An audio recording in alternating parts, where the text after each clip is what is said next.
My name is Mark Mobley. I grew up in Jefferson. I grew up in this church. Right upstairs, I was saved and called into ministry.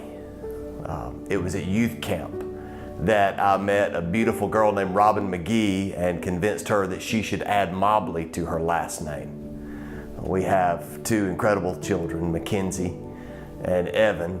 Both of them were saved and baptized in this church. I'm currently the executive director of a nonprofit in Hall County called Centerpoint, where we provide critical services to students in the schools. We're in every middle school and every high school in Hall County. But 5 years ago, I was the senior pastor of this church, the Jefferson Church. I remember the date, June 29th, 2014, almost 5 years ago. It was a Sunday. We had two beautiful young ladies that were baptized that day, professed their faith in the Lord Jesus. I preached an incredible sermon. It was amazing. We went out to lunch with a couple of friends from the congregation over to Beef O'Brady's. We came back home. It was Sunday afternoon. Robin wanted to watch Murder, She Wrote, and I did not, so I took a nap. When I woke up from the nap, probably within 2 minutes, I started feeling some pain in my left arm. And I thought it was an old softball injury, so I started moving my arm around. It was not uncommon, but I started feeling tightness in my chest. And I thought, could this be a heart attack? You know, I was not that old and it was in decent shape. When I felt it move into my jaw, I knew I was in trouble. I told my wife, I said, call 911, and while she called 911, I put my shoes on and you start praying. About 90 seconds, a first responder came in the door. It was a young kid that I know, and he lived in the neighborhood, so he just drove up to the house. And I saw the look in his eyes. I saw when he saw my condition, I saw his fear. A couple of minutes later, the ambulance arrived, and they came in and checked me out and put me on the gurney and started rolling me out. Asked my wife if she wanted to go with us. I'm not sure that Robin really understood the gravity of the situation. So she said, you know, Mackenzie's riding horses. I'm going to wait for her to get back and I'll follow you. So we got in the back of the ambulance. It's, 25 yards from my driveway to the stop sign. And the guy asked me, he says, do you want to go to Athens or do you want to go to Gainesville? I said, Athens. And I immediately began thinking, in Gainesville they have that Ronnie Green Heart Center, and I probably should go there. And we were on our way, and by the time I kind of talked to him and got through all of those thoughts, I thought, you know what, it doesn't make any difference. Turns out that was a decision that saved my life.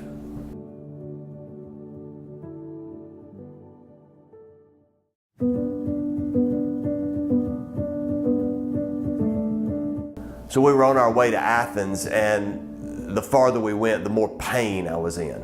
I'm interacting with the paramedic, and I was in a lot of pain, and so things got worse and worse.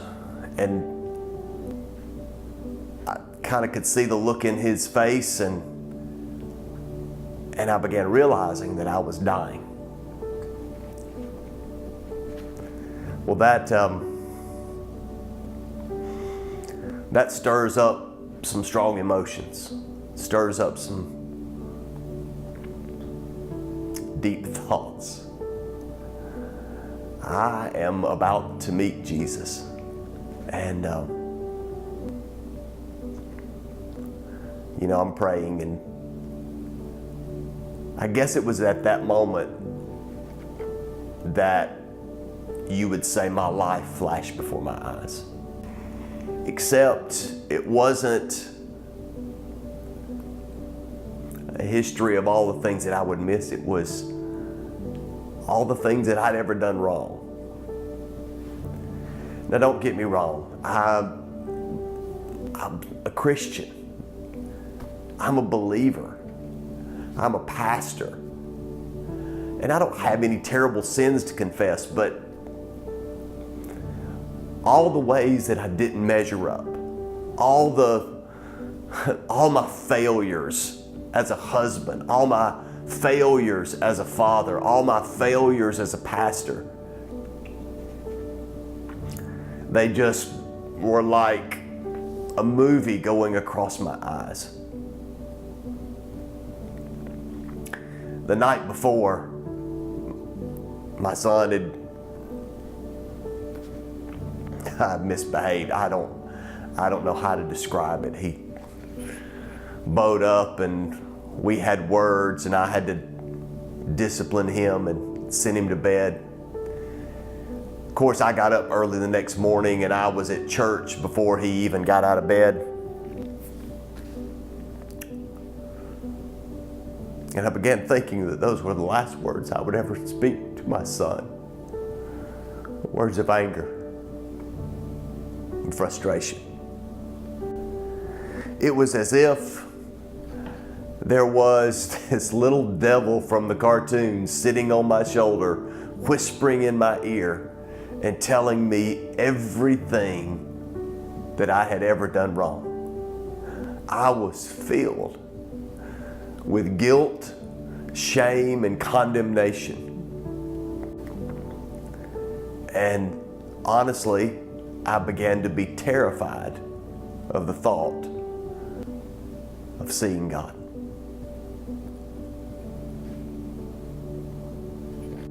And it was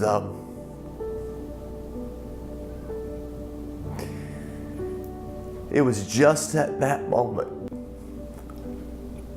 that Jesus appeared in the back of that ambulance. Now, I don't know how to describe this. When I say that Jesus appeared in the back of that ambulance, I couldn't see him, but I can still see his face to this day. I couldn't hear him,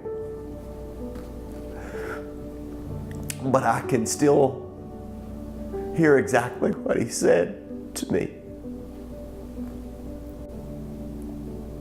But one thing I could do was feel him. The back of that ambulance was filled with the presence of God. I was not dead. I was not in heaven. I was still in the gurney. I was still interacting with the paramedic. But the most real thing, the most important thing in the world was Jesus right over in that corner. And at first, my heart almost stopped. Because, the guilt, the shame, the condemnation, and now there's Jesus. Then he looked at me and he smiled.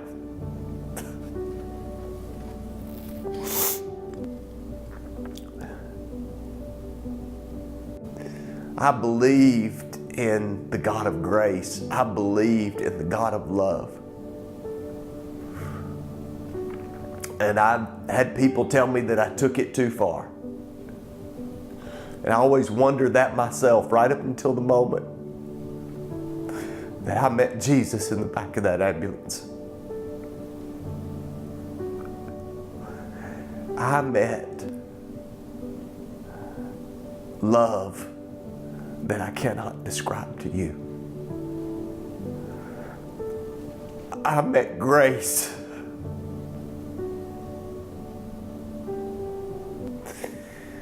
that the universe cannot contain. All the guilt, all the shame, all the condemnation was washed away in an acceptance.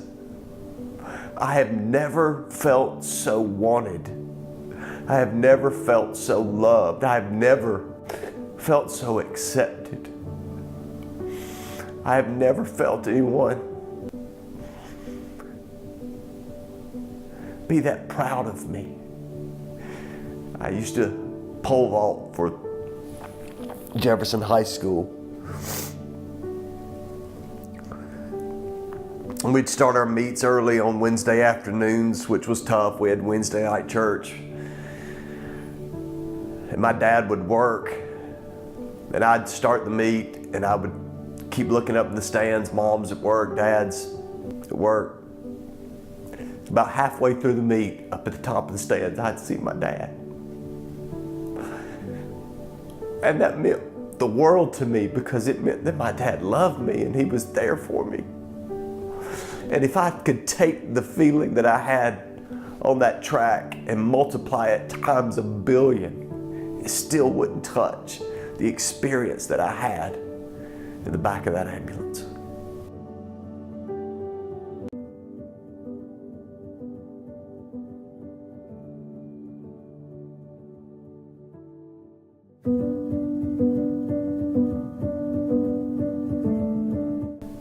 In the next few moments, things got really critical. My last words, I looked at the paramedic and I said, "I feel woozy." And that was it. They used the paddles on me 5 times. They don't do that. And my uncle was a paramedic, and he came and he'd seen the reports and heard all the details, and if he hugged me once, he hugged me 20 times, and he just kept telling me, "Mark, you don't understand, you shouldn't be alive. See, I had what they call the Widowmaker heart attack. If you have the Widowmaker heart attack, in 15 minutes you're dead. 90% of people that have 100% blockage like I had, 90% of them are dead. The 10% that survive are profoundly disabled. And yet I am here. And not only am I here, I'm 100%. I'm a miracle. That day Brenda Dooley was teaching Sunday school, and she said in the middle of our class, we just felt an overwhelming urge to pray for our pastor. The call went out about my heart attack, and there was a guy, Tim and Lisa,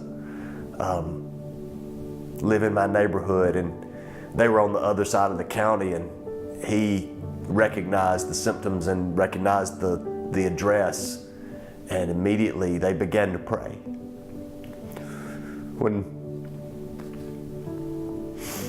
After it was over with, Robin told me there's 75 to 100 people out here that prayed for you in the waiting room. The doctor said, "Mark, you don't understand. There were 30 people that did exactly the right thing at exactly the right time, or you would not be alive today. If you'd gone to Gainesville that extra 5 minutes, you wouldn't have made it." It's a miracle. Doctors and nurses, the days that I was in the hospital, just kept streaming into the room, stick their head in, say hello, and ask. Just couldn't believe that I was there. An experience like that changes you forever. The gift of dying is the gift of absolute clarity. You can see what's important in life and what makes no difference whatsoever. After the surgery, after my family came into the room, I found out that all that matters is your relationships. You don't think man, I didn't get to climb Mount Everest, or I wish I'd done more at work. All I thought about was my wife and my children, people that I love that I would miss.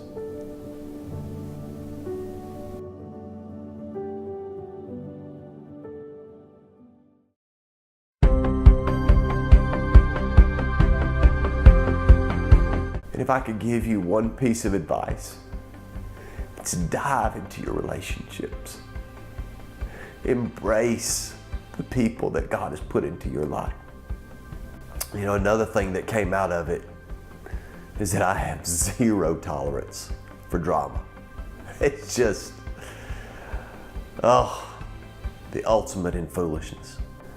But from that day until this day, not one time has me and my family left each other without saying first, I love you. Because nothing is more important than the people that God has given you. You know, I'm not afraid of death anymore. I want to make a difference, not just in the church, but in the world. As one guy said, I want to kick the darkness until it bleeds daylight. And that's what I'm called to do. I'm called to be a light. And it has awoken a passion in me. The reason that I'm not pastoring anymore, the reason that I'm sending people into the schools, providing counseling services, the reason that I started a nonprofit with a friend of mine to help men and women coming out of prison reestablish their lives, the reason I worked with another friend of mine in order to build a nonprofit that helps reunite families that have lost their children to de facto custody, the reason that we're sending mentors and counseling and doing all those things is because we only get one shot at life, and people matter. I want to make this world a better place. I want to fill up heaven with people that would never come to the church, but I can reach through my life. And the other thing that came out of it for me is I want to be alive. I want to be alive every day of my life. I remember for months, I would just get the hairbrush and brush Robin's hair. God has given us so many good things to enjoy. And so many times I see people waste it, fritter their life away. And I want to embrace it. I want to live every day as if it were my last. And if I get another one, I want to live that one with the same kind of strength and energy. This is my story. This is my song.